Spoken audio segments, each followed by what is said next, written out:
Yes, here we are with Glamorgan cricket captain Mark Wallace in the middle of their training. Mark, how's pre-season training going?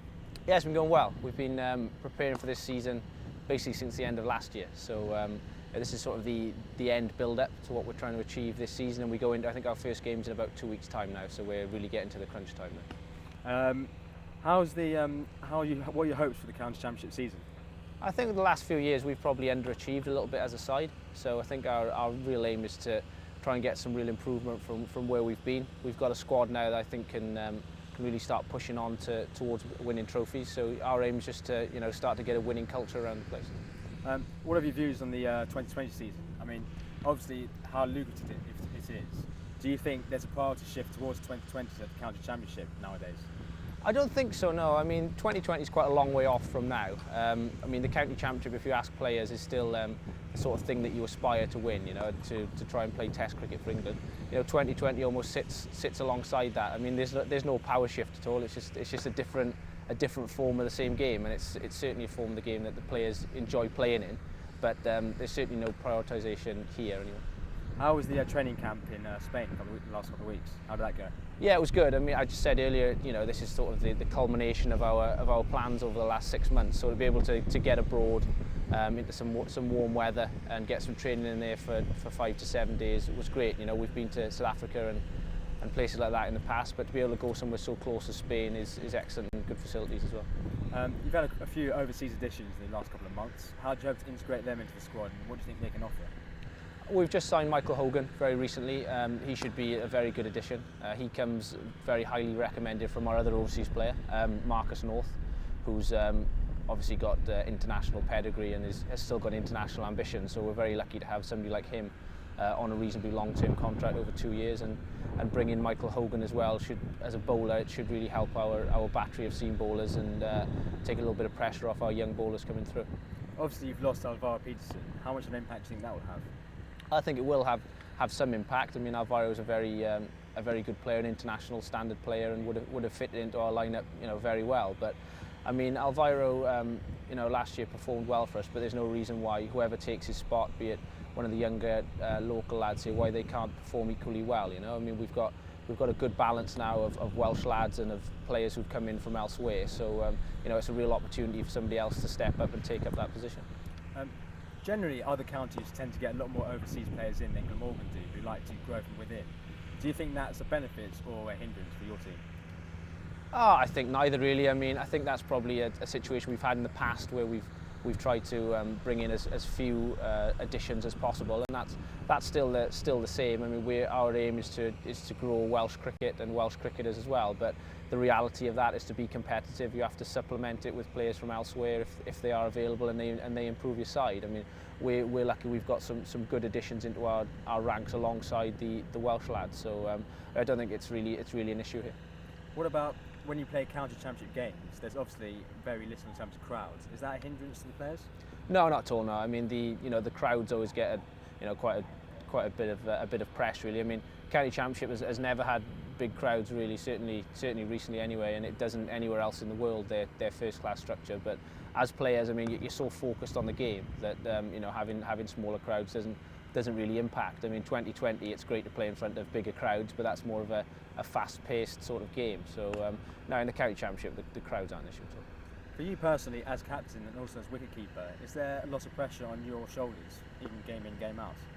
I think there's as much pressure as you want there to be, really. I mean, I've obviously been a wicketkeeper throughout my career at Glamorgan, and I've been vice-captain for quite a few years. So, yeah, I mean, there's obviously extra pressure as captain. I mean, that's obvious. But, I mean, I've got some quite good people around me, some quite good senior players. So, I mean, they'll take some of the burden as well. And, if you play well, then there's a lot less pressure, certainly.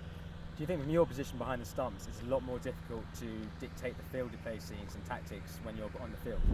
No, I don't think so, no. I mean, I think it's sort of quite an old-fashioned thing that wicketkeepers can't be captains. I mean, there's actually quite a lot that do it at the moment. Somebody like Chris Reed and James Foster both do it in this country, and on the international stage, MS Dhoni does it for India. So, it's something that's coming a bit more into fashion now and becoming a lot more acceptable. I mean, you've got a great view of what the ball's doing, and you're very close to the batsman and things like that. So there's a lot of benefits. Do you and the team have any set goals for this season? I think goal setting's a really funny one. I mean, if you come out this far away from the end of the season and say we're going to win this competition or that competition, I mean, I don't think that really works. I mean, I think the goal for us is to win and try and play as well as possible in our first game, which is against Leicestershire at Grace Road, and then after that game I think we play Hampshire here, so our goal will be to try and win that game. You know, I think our focus needs to be more short term, and if we string together enough wins, then the long term goals will take care of themselves. In the last few months, there's been a petition in the Senedd to have Wales have their own international cricket team. What's your views on that? Oh, I think it's one of those things that, I mean, in theory it would be great to have a Welsh cricket team, but the logistics of it are really probably won't work. I mean, it was one of those things that if it was easy to do, it would have already been done, and there's a lot of barriers in the way to stop that happening. You know, we're entwined with the England and Wales Cricket Board and with England, and you know, we've got Test match cricket played here and things like that, and you know, Welsh cricket is in a very strong place with Glamorgan as part of the county championship. I mean, if there were to be a breakaway and a Welsh team, then that would certainly impact, I believe, on Welsh cricket and Welsh cricketers coming through. The best system for Welsh cricket is the system that's in place at the moment. What about if you personally, as a Welshman, were selected to play for England? Do you have any problems with that though? No, not at all. No, I mean, as I said before, it's the England and Wales Cricket Board, and I think Robert Croft probably put it the best way when he used to play for England. He used to say that playing for Glamorgan was like playing for Wales, and playing for England was like playing for the British Lions. I think that's probably the best way of putting it. Even when the St George flag in Jerusalem is being played from the stands. Yeah, they sometimes play that, but I mean, if you come to a game here, you know, you get people singing the Welsh songs and things like that. So yeah, I mean, playing for England is the ultimate goal for English players and for Welsh players as well. And you know, to play for England at Cardiff would be a huge honour for any Welsh player. Generally, the state of cricket in Wales, how optimistic or pessimistic are you about it? I think it's very strong. I think it's as strong as it's been certainly since I've been involved. Glamorgan is now a county that really looks out to the wider reaches of the game. The South Wales Premier League is in place, and that's nurturing players across South Wales, and the Welsh Cricket Board do an excellent job with the junior sides across the country. So I mean, I think it's in a very good position at the moment, and there's actually some very good coaches and support staff in place implementing that system. In terms of the actual city of Cardiff, what's the attraction for players coming here to play in this city? I think if there's an attraction, I mean, the ground's a big attraction and the club's a big attraction, but I mean, other than that and outside of your Cardiff's a very vibrant city. It's very much an up-and-coming city, you know, things like the Millennium Stadium, the Senedd, and places like this. You know, it's a very good place to live. I mean, that's what we get, the feedback we get from a lot of the lads that do come down here, is that Cardiff is a great place. It's a capital city, and you know, it's very Welsh as well, which has got a great cultural background.